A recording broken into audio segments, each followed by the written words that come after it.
So, seeing as we just had the official reveal of the identity of the new Green Ranger, spoiler warning, it's Matthew Cook, I thought it would be a great time to give you guys the full story of this character.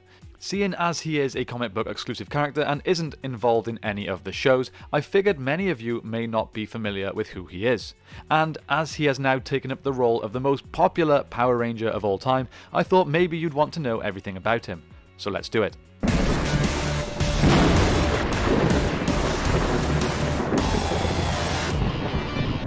Before we get too far into this, guys, I would like to again remind you that over 90% of my audience on this channel has not subscribed. This obviously really sucks for the channel, so if you could spare literally 1 second to hit that subscribe button, it would really help me out and allow me to continue making this content for you guys. Thanks a lot. So if you are not up to date with the current comic book story, I suggest either go in to watch my previous videos that review and summarise the story, or even better, go out and purchase the comics for yourselves. I'm sure you won't regret it. So Matt is a friendly individual who, despite being a very sporty jock, does not conform to the social standards of the hierarchy of high school and goes out of his way to be very helpful to others. He is shown to be very understanding, patient and pretty down to earth. He also shows strong affection and devotion to Kimberly, even going as far as to look for her during the first monster attack in Angel Grove when everyone else was fleeing for their lives. Of course, at this point he was completely unaware that she was the Pink Ranger.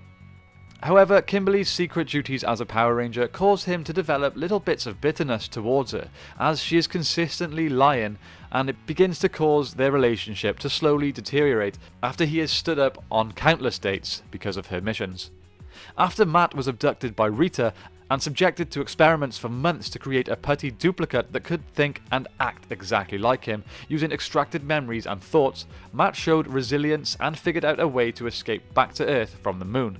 But the process Rita subjected him to did an untold extent of psychological damage, as he has memory lapses and suffers a severe case of PTSD that includes lack of eating, avoiding communication with friends and family, with terror-induced acts of isolation.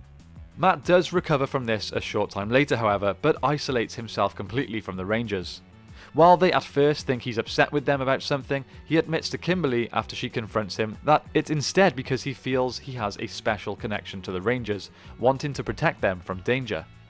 I feel like this, of course, is our first hint of what Matt would later become.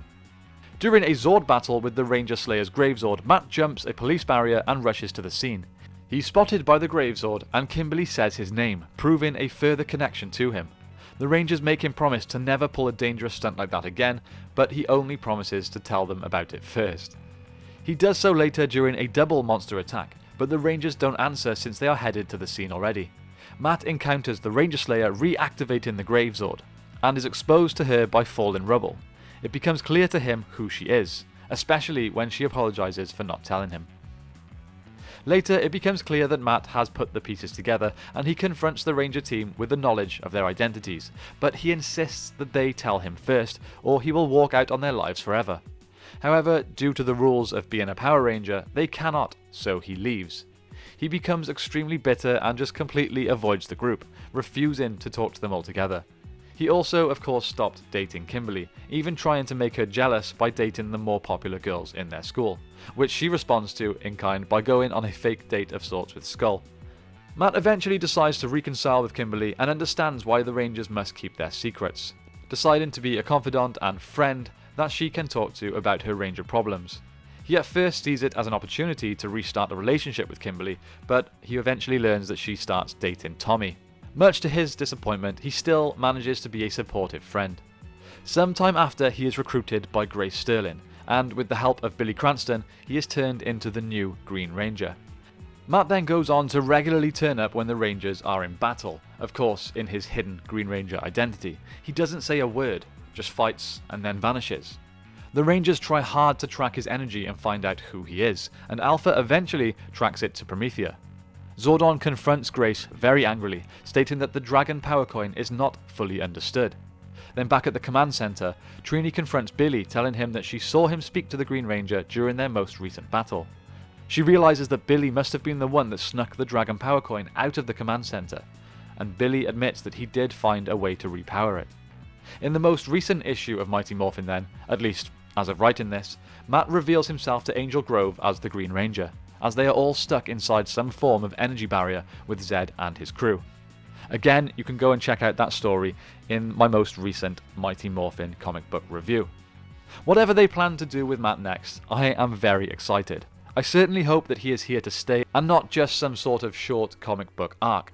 It's great to have my favourite Ranger back, even if it's not Tommy under the helmet. Okay guys, that's it for this video. I hope you enjoyed. Don't forget to hit that subscribe button. May the power protect you, and I will see you next time on the 6th Ranger.